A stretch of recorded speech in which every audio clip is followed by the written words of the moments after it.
Hello, OP classes के digital platform पर आप सभी का एक बार पुनः स्वागत है। आज हम लोगों को पढ़ने हैं 16 सितंबर 2020 के मोस्ट एक्सपेक्टेड करंट अफेयर्स। तो चलिए शुरू करते हैं और देखते हैं अपना आज का पहला प्रश्न। पहला प्रश्न है, भारत में प्रतिवर्ष अभियंता दिवस इंजीनियर्स डे कब मनाया जाता है? तो भारत में प्रत्येक वर्ष 15 सितंबर को इंजीनियर्स डे मनाया जाता है। भारत रत्न तथा भारत के महान अभियंता मोक्षगुंडम विश्वेश्वरैया के जन्म दिवस के उपलक्ष्य में इंजीनियर्स डे मनाया जाता है। बात की जाए मोक्षगुंडम विश्वेश्वरैया की, तो इनका जन्म 15 सितंबर 1860 को मैसूर में हुआ था। इन्हें हैदराबाद सिटी के बनाने का श्रेय दिया जाता है। इसके अलावा कर्नाटक के कृष्णराज सागर बांध का निर्माण भी इन्होंने ही करवाया है। बहुत सारी फैक्ट्रियां, शैक्षणिक संस्थान और भी कई सारे बांध इन्होंने बनाए हैं। मॉडर्न मैसूर स्टेट का पिता भी मोक्षगुंडम विश्वेश्वरैया को कहा जाता है। 14 अप्रैल 1962 को इनकी मृत्यु हो गई थी। वर्ष 1955 में एमजी विश्वेश्वरैया को भारत रत्न दिया गया। भारत में अभियंता दिवस मनाए जाने की शुरुआत वर्ष 1968 से हुई थी। इसके अलावा विश्व स्तर पर भी अभियंता दिवस मनाया जाता है। 16 जून को अभियंता दिवस अर्जेंटीना में, 7 मई को बांग्लादेश में, 15 जून को इटली में तथा 24 फरवरी को ईरान में अभियंता दिवस मनाया जाता है। चलिए देखते हैं हमारा आज का दूसरा प्रश्न। दूसरा प्रश्न है, अंतर्राष्ट्रीय लोकतंत्र दिवस कब मनाया जाता है? तो प्रत्येक वर्ष 15 सितंबर को अंतर्राष्ट्रीय लोकतंत्र दिवस मनाया जाता है। संयुक्त राष्ट्र महासभा ने वर्ष 2007 में एक संकल्प के द्वारा अंतर्राष्ट्रीय लोकतंत्र दिवस मनाए जाने की घोषणा की थी तथा पहली बार वर्ष 2008 में अंतर्राष्ट्रीय लोकतंत्र दिवस मनाया गया। अंतर्राष्ट्रीय लोकतंत्र दिवस मनाए जाने का उद्देश्य बेहतर सुशासन पद्धति स्थापित करना है। लोकतंत्र का अर्थ होता है जनता का, जनता के लिए, जनता द्वारा शासन। भारत में दुनिया का सबसे बड़ा लोकतंत्र है। चलिए देखते हैं हमारा आज का तीसरा प्रश्न। तीसरा प्रश्न है, किस सोशल मीडिया प्लेटफॉर्म ने आत्महत्या रोकने के लिए देयर इज हेल्प नाम से एक सर्च प्रॉम्प्ट शुरू किया है? तो हाल ही में ट्विटर ने आत्महत्या के अलावा और भी विभिन्न प्रकार की आपदा आने पर देयर इज हेल्प नाम का एक सर्च प्रॉम्प्ट चलाया है। बात की जाए ट्विटर की, तो ट्विटर की शुरुआत 21 मार्च 2006 से मानी जाती है। ट्विटर के संस्थापक जैक डॉर्सी हैं। ट्विटर एक सोशल नेटवर्किंग साइट है जिसमें 140 शब्दों का संदेश भेजा जा सकता है। चलिए देखते हैं हमारा आज का चौथा प्रश्न। चौथा प्रश्न है, एशिया के सबसे बड़े एयरो शो एयरो इंडिया 2021 की मेजबानी किस भारतीय शहर द्वारा की जाएगी? तो एशिया का सबसे बड़ा एयर शो एयरो इंडिया 2021 की मेजबानी बेंगलुरु द्वारा की जाएगी। यह एयरो इंडिया का 13वां संस्करण होगा जो कि 7 से 13 फरवरी के बीच 2021 में बेंगलुरु में आयोजित किया जाएगा। एयरो इंडिया 2020 का आयोजन भी बेंगलुरु में किया गया था। चलिए देखते हैं हमारा आज का पांचवा प्रश्न। पांचवा प्रश्न है, ऐतिहासिक अफगानिस्तान तालिबान शांति वार्ता कहां पर शुरू हुई? तो हाल ही में कतर की राजधानी दोहा में ऐतिहासिक अफगानिस्तान तालिबान शांति वार्ता शुरू हुई है। कतर को मोटापे का देश कहा जाता है। इस वार्ता के दौरान अफगान सरकार तथा तालिबान के बीच युद्ध विराम को लेकर चर्चा की जाएगी। इसके तहत अफगान सेना ने 19 तालिबानी आतंकवादी इस वार्ता के दौरान ही मार दिए थे। अमेरिका इस वार्ता में सक्रिय रूप से भागीदार बन रहा है क्योंकि अफगानिस्तान में अमेरिका के 20,000 सैनिक फंसे हैं। अगर यह वार्ता सही ढंग से संपन्न होती है तो अफगानिस्तान से अमेरिका के 20,000 सैनिक वापस बुलाए जा सकते हैं। बात की जाए अफगानिस्तान की, तो अफगानिस्तान की राजधानी है काबुल और राष्ट्रपति हैं अशरफ गनी। वहीं बात की जाए तालिबान की, तो तालिबान एक सुन्नी इस्लामिक आधारवादी आंदोलन है जिसकी स्थापना 10 अक्टूबर 1994 को दक्षिणी अफगानिस्तान में हुई थी।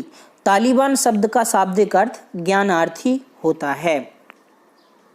चलिए देखते हैं हमारा आज का अगला छठवां प्रश्न। छठवां प्रश्न है, हाल ही में सीमा मुद्दों को हल करने के लिए भारत ने किस पड़ोसी देश के साथ 5 बिंदुओं पर योजना पर सहमति व्यक्त की है? तो हाल ही में भारत ने LAC यानी लाइन ऑफ एक्चुअल कंट्रोल को लेकर चीन के साथ 5 बिंदुओं पर चर्चा की है। इस चर्चा के लिए भारतीय विदेश मंत्री S जयशंकर तथा चीन के विदेश मंत्री यांग ई मॉस्को में मुलाकात करने के लिए गए थे। हाल ही में मॉस्को में SCO यानी संघाई कोऑपरेशन ऑर्गेनाइजेशन की बैठक के दौरान दोनों देशों के विदेश मंत्रियों ने इन 5 बिंदुओं पर सहमति जताई है। इन 5 बिंदुओं के बिंदु हैं: संबंध अच्छे करने पर सहमति जताई है, तनाव को कम करने के लिए बातचीत जारी रखी जाएगी, जो LAC है उस पर दोनों देश तनाव कम करने में एक दूसरे की सहायता करेंगे, विवाद वाली जगह से सेना को पीछे हटाया जाएगा, दोनों देश एक दूसरे के प्रोटोकॉल मानेंगे तथा कोई भी देश तनाव को आगे नहीं बढ़ाएगा। चलिए देखते हैं हमारा आज का 7वां प्रश्न। 7वां प्रश्न है, हाल ही में किस ब्रिटिश एक्ट्रेस का निधन हो गया है जिन्होंने गेम ऑफ थ्रोन्स सीरीज में ओलेना टाइल की भूमिका के लिए लोकप्रियता हासिल की थी? तो हाल ही में डेम डायना रिंग का निधन हो गया है जिन्होंने एक TV series game of thrones में ओलेना टाइल की भूमिका निभाई थी। बात की जाए डेम डायना रिंग की तो वो कैंसर से पीड़ित थीं और उनकी वर्तमान आयु 82 वर्ष थी। इसके अलावा वर्ष 1994 में मीडिया के लिए उन्हें टोनी अवार्ड तथा 1997 में रेबेका के लिए उन्हें प्राइम टाइम एमी अवार्ड भी दिया गया है। चलिए देखते हैं हमारा आज का अगला 8वां प्रश्न। 8वां प्रश्न है, किस राज्य सरकार ने भारत का सबसे बड़ा पिगरी मिशन लॉन्च किया है? तो हाल ही में मेघालय सरकार ने भारत का सबसे बड़ा पिगरी मिशन शुरू किया है जिसके तहत कुल 220 करोड़ रुपए का प्रावधान रखा गया है। इस मिशन का जो मुख्य उद्देश्य है वो 150 करोड़ रुपए के पोर्क वार्षिक आयात को कम करना है। पोर्क का मतलब होता है सुअर का मांस। बात की जाए मेघालय की तो मेघालय की राजधानी है शिलोंग तथा वर्तमान मुख्यमंत्री हैं कोनराड संगमा। मेघालय के वर्तमान में राज्यपाल सत्यपाल मलिक हैं। मेघालय शब्द का शाब्दिक अर्थ बादलों का घर होता है। मेघालय का गठन 1 अप्रैल 1970 को हुआ था। चलिए देखते हैं हमारा आज का 9वां प्रश्न। 9वां प्रश्न है, हाल ही में किस राज्य ने राष्ट्रीय सहकारी विकास निगम NCDC की सहायता से 220 करोड़ के पिगरी मिशन की शुरुआत की है? तो हाल ही में मेघालय में भारत का सबसे बड़ा पिगरी मिशन शुरू हुआ है। चलिए देखते हैं हमारा आज का अगला और अंतिम प्रश्न। अंतिम प्रश्न है, हाल ही में Krishna Godavari basin methane hydrate की प्रचुर उपलब्धता के कारण चर्चा में है। मीथेन हाइड्रेट बनता है तो मीथेन हाइड्रेट बनता है जल का मीथेन के संपर्क में आने से। हाल ही में KG बेसिन यानी कृष्णा गोदावरी बेसिन में मीथेन हाइड्रेट की प्रचुर उपलब्धता पाई गई है।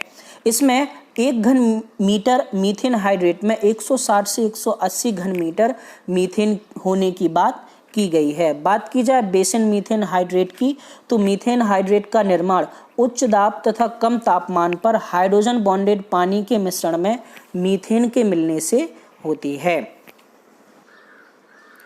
15 सितंबर 2020 का क्वेश्चन ऑफ द डे था आपका, कम बोलने वाले के लिए एक शब्द क्या होगा? तो कम बोलने के लिए एक शब्द होता है आपका मितभाषी। इसके अलावा सेशन ऑफ द डे का क्वेश्चन था, ICICI प्रूडेंस लाइफ इंश्योरेंस ने हाल ही में AI से संचालित एक चैटबॉट लीगो लॉन्च किया है। यह कितनी भाषाओं में काम करता है? तो लीगो आपका 9 भाषाओं में काम करता है। दोनों प्रश्नों के सही जवाब देने वालों में शामिल हैं विनय झा, गोलू, मानवेंद्र, शानू, मुस्कान, अंकिता, अजय, सुरेंद्र, राहुल सिंह, मयंक, दिलीप, विजय, जितेंद्र तथा मयूरी। सभी को बहुत बहुत बधाई। 16